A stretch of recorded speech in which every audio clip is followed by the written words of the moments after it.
Hey, what's up, you guys? It's Andy again. So, my informative speech is about why cheerleading is not a sport. And,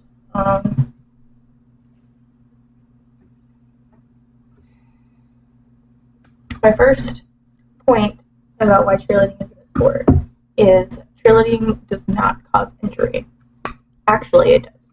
According to a university in North Carolina, they have a national research center for catastrophic sports injuries, and they actually did a test study, and they found out that an estimated of 4,954 hospital emergency room visits in 1980 were caused by cheerleading injuries, and by 1986 the number had risen to 6,911.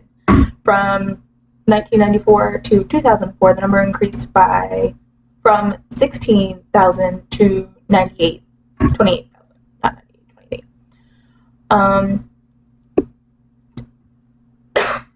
From 1982 to 2007, the center reports for cheerleading accounted 65% of all serious injuries to female athletes at the high school level. That isn't including like college and competition and stuff like that.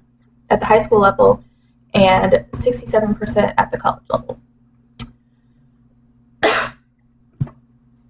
So yeah, and it's actually the University of North Carolina. So UNC has the National Center for Catastrophic Sports Injuries. So yeah, cheerleading is a sport. That's kind of what I'm trying to say here, is that cheerleading is a sport, but people say that it isn't. And speaking about a sport, there is no actual definition for a sport. Like, there is no, there's no boundaries for a sport. Like, there's no rules of what is a sport and what is not a sport. But when it's needed, the Office of Civil Rights makes this determination on a case-by-case basis. So someone took cheerleading to these people and asked them, like, hey, is this a sport? And the Women's Sports Foundation has narrowed the field and requirements of a sport down to these elements. It must be a physical activity, which involves propelling a mass through space or overcoming the resilience of mass, which is stunting. So we throw people in the air, and we have to catch them, and we throw people up and sideways in different ways, and going against all the mass. Okay, so we have to contest, and another one is contesting. And we have to be competing against or with an opponent. Opponent is required for a sport, which is competition cheerleading, which is a lot harder, and you go to different levels, and then you end up going to like nationals, which is national championships. And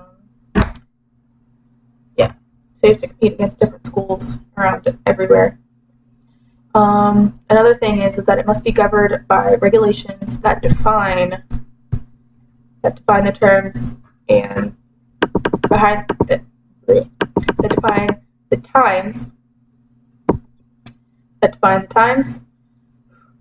times, space used, and purpose of the contest, which is how a winner is chosen. And we have a time limit of how long or short our routine is allowed to be. And then there's different mat sizes. So there's big mats and small mats, and we have to, fit all on the mat. We can't come off. If you fall off, that's quite taken away from you. And then we have score sheets with different categories, which falls in the lines of falling off the mat again. And then another thing is everyone knowing that the purpose of the competition is to compare the skills of the participants and or groups, which is national championships, which is where I think it's 20 different cheerleading groups, and they all go against each other, and then they narrow it down to whoever the best is. So far, cheerleading has finished the 4 out of 4 requirements that the Women's Sports Foundation made. The Women's Sports Foundation also makes it clear that any physical activity in which relative performance can be judged or qualified can be developed into a competitive sport as long as the physical activity includes the defined elements above, which is the 4 that I was just talking about, and it does. And the primary purpose of the competition versus other teams or individuals with a competition structure comparable to other athletic activities, which is what championships is. So, according to the Women's Sports Foundation and their case analysis, cheerleading is in fact a sport, which is really exciting because I used to be a cheerleader. I'm not a cheerleader anymore because I'm old and I can't throw people in the air anymore. Another thing that people say is that cheerleading does not include teamwork. And people say that people fight the fact that cheerleading is only a sport for women, which it isn't. But football doesn't count, rugby doesn't count, cricket, wrestling, well, not really wrestling, but mostly wrestling, baseball also. But I mean, we have our own little sports like softball and stuff like that. But it's we aren't allowed to be in those sports. So they say that since cheerleading is only for girls, that it doesn't count. But actually, it is for men. It doesn't make him any less of a man because he is cheerleading. Because someone has to throw the girls in the air. Because like me, sooner or later, it's really hard to throw people in the air. People don't say 50 pounds for their whole life. It's kind of hard. And about the teamwork thing, my arms definitely disagree with that.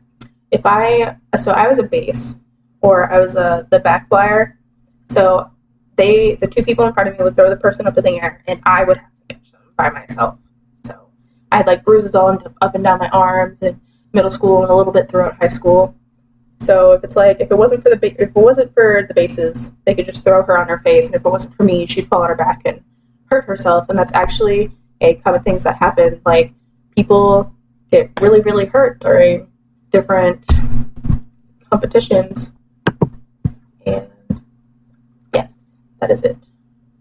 So all in all, cheerleading is definitely a sport.